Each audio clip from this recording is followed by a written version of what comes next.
Hamilton, the masterpiece of Lin-Manuel Miranda, who wrote the music, the lyrics, the book, although it was based on the biography of one of the American founding fathers, Alexander Hamilton, that he read before.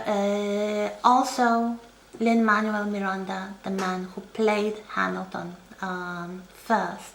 So, the all-around genius.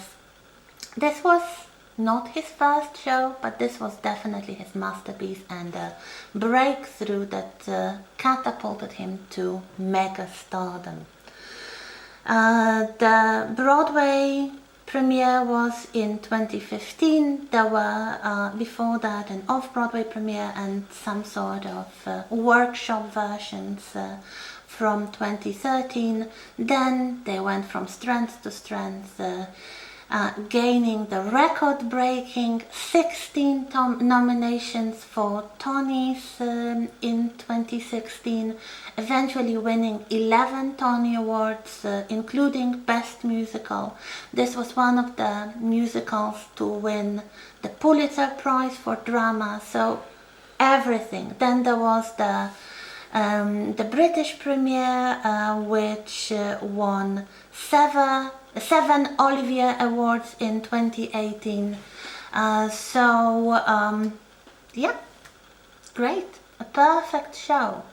A show that brought something new to the musical theatre, that has a huge fan base. There are lots of people who know this show by heart, like all the lyrics, and I remember one of you actually confessing that they do so as well. So yes, perfect.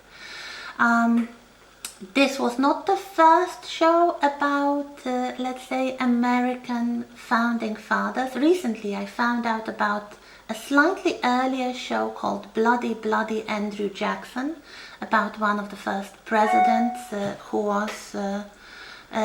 was also quite controversial, and the way that this show, Bloody Bloody Andrew Jackson, was designed was somewhat similar to Hamilton in its use of modern music and generally the representation of President Jackson as a kind of rock star.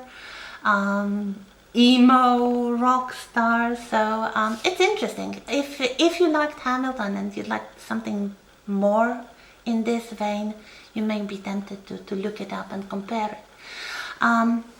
Why do I think it's a good moment to talk about Hamilton now? Because this is something new in the musical theatre. It opens new musical grounds, introducing music that wasn't very popular in the musical theatre. It's not that it never appeared, but things like rap and hip-hop and R&B and soul, rather than, let's say, traditional style show tunes, was not appreciated so much as in the case of Hamilton. So it definitely opens musical grounds. It reforms the way that American history has been portrayed on stage, making it very relatable and very attractive, especially for younger audiences. So something they might know from school, something they might know from those boring history books or history documentaries.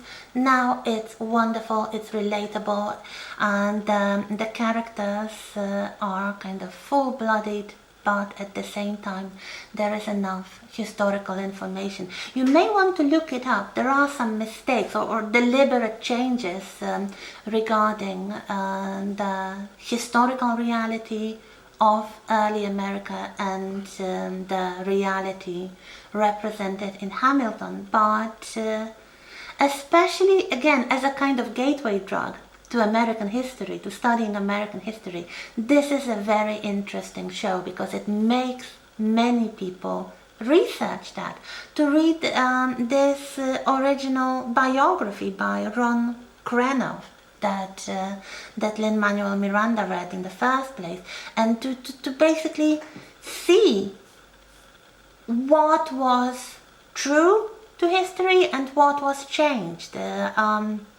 So if you are tempted to do that, absolutely, by all means, go ahead. Another thing which I think makes Hamilton stand out is the way it uses something that has been in the musical theater as a genre from the very beginning, especially from the early days of Broadway, namely something, the phenomenon known as the American interest. The American interest is whatever the creators of musical theater believed would be attractive to American audiences. And here we have a lot of things that are attractive to American audiences. First of all, we have recognizable characters and stories from this kind of schoolbook version of early American history, the War of Independence, and breaking up with Great Britain, first presidents, and the establishment of the American Republic. We all have it here. Also, something very interesting, something that has been a bit controversial, but at least in America it worked wonderfully.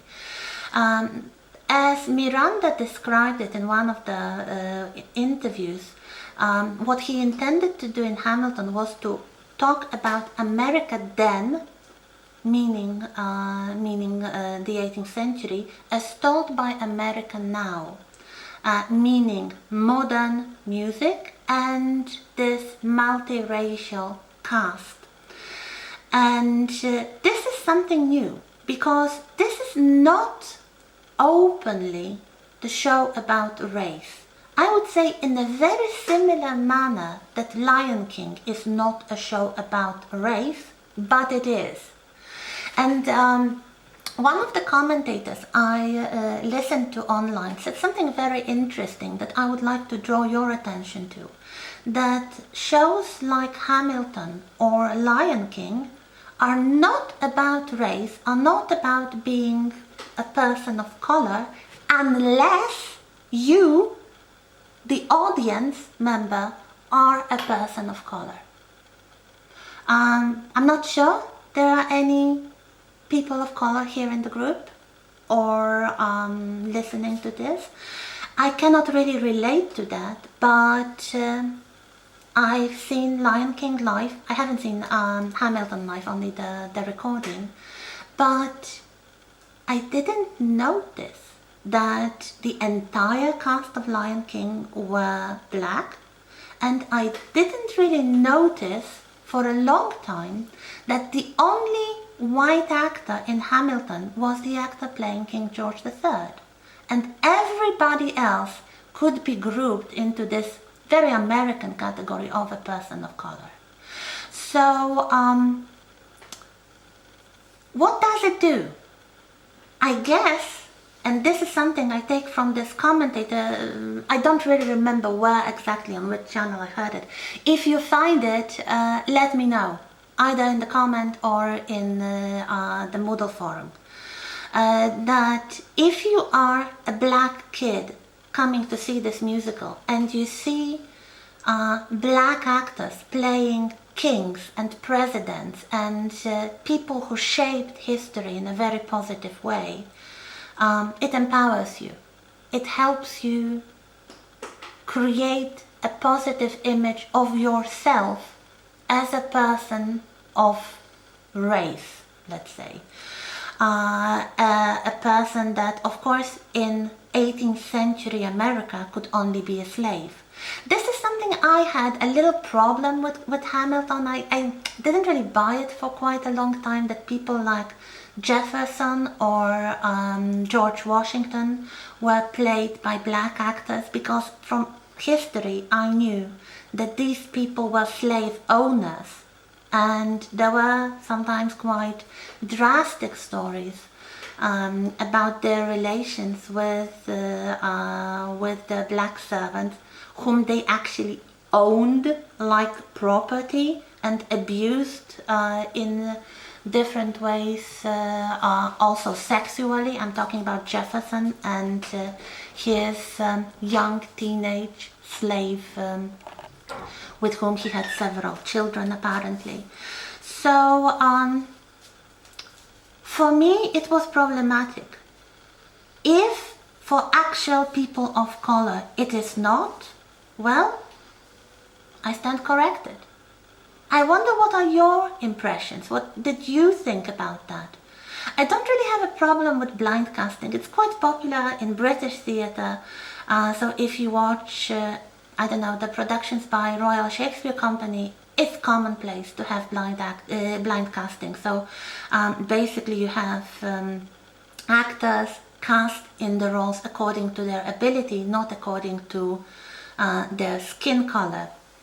Yeah, why not? But I wonder, in case of retelling history of actual slave owners, I don't know, really, I leave it open. I cannot really comment how widespread the opinion expressed by this one commentator I heard could be in America, but judging from the spectacular success of Hamilton, probably it is.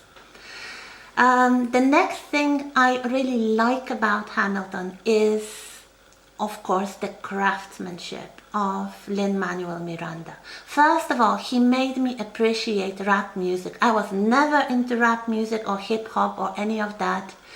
And the first time I listened to the recording of Hamilton, I thought, meh. But then there was something that really convinced me to listen to it again, and then I was bored. Namely the lyrics. The way this guy operates with the spoken word, with the poetry, with the one-liners that he uses in the show, it's just incredible. I set up a question forum on Moodle, like, which do you think is the best song in Hamilton the musical? I don't know. I have a lot of favorite songs, and what I mostly appreciate in them is the lyrics and the way they are organized, like this wonderful one-liner that basically made it into common language right now. Immigrants, we get the job done. Wow! It's like the best thing you can tell to any immigrant anywhere, really. And if you really think about the way that Polish immigrants were treated in America, for example, this is wonderful. This is absolutely wonderful. Or the song, one of the first songs in the show called My Shot. The way they use the ambiguity of the word my shot. I'm not throwing away my shot. Meaning, well, this is a drinking song, so we have the characters of the future founding fathers having shots of drinks in a bar. So yes, I'm not staying behind, I'm drinking together with you.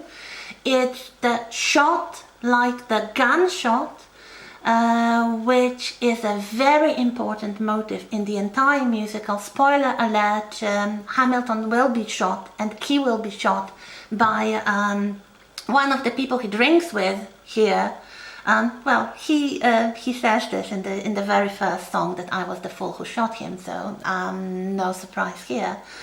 Aaron Burr, of course, but it only happens because in the last moment Hamilton throws away his shot, so he just deliberately shoots in the air not to hurt his opponent, which of course is not reciprocated by his opponent, and he is mortally wounded. And of course I'm not throwing away my shot, meaning I'm not willing to let go of my chance, my shot, my chance, my chance at success, at making an impact on the world, this is a wonderful song, and the way it is constructed, and the way it actually uses the lexical ambiguity is great. And there are many songs like that, many songs that playfully use language. They also use music. If you notice, the songs sung by King George are all in the style of British boys bands, like I don't know, Take That, or these British boys bands from the 90s and the turn of the century. They had a rather distinctive musical style, and this is exactly the style that King George uses. And this is a kind of sweet, romantic style, but the words that the king uses are nasty and threatening, sung to this sweet music. It's masterpiece. It's absolutely masterpiece. Of course, we could go on and on. I will be very happy to continue this discussion during our live meeting. So if you want to add something like I don't know, the last song, which is like a general commentary not only on the life of Alexander Hamilton and his contemporaries, but on history and America and everything and life in general, let's put it. Who lives, who dies, who tells your story? So it's not really who survives, it's who will write about you, who will talk about you, how you will be represented. And of course, the way Hamilton is represented in this musical is, I would say, very sympathetic, despite his flaws, despite his mistakes, despite some bad decision that he takes, and the pain that he causes to the people who love him. So he's human, and perhaps that's the story to take out, that these paper history characters were humans once, and their stories are relatable, like, yes, the story of Grizabella. So we have these two musicals really linking together in some abstract space. So as I said in March for the previous edition of this course, for next week watch any version of Hello Dolly and My Fair Lady, and we'll talk about nostalgia. Thank you.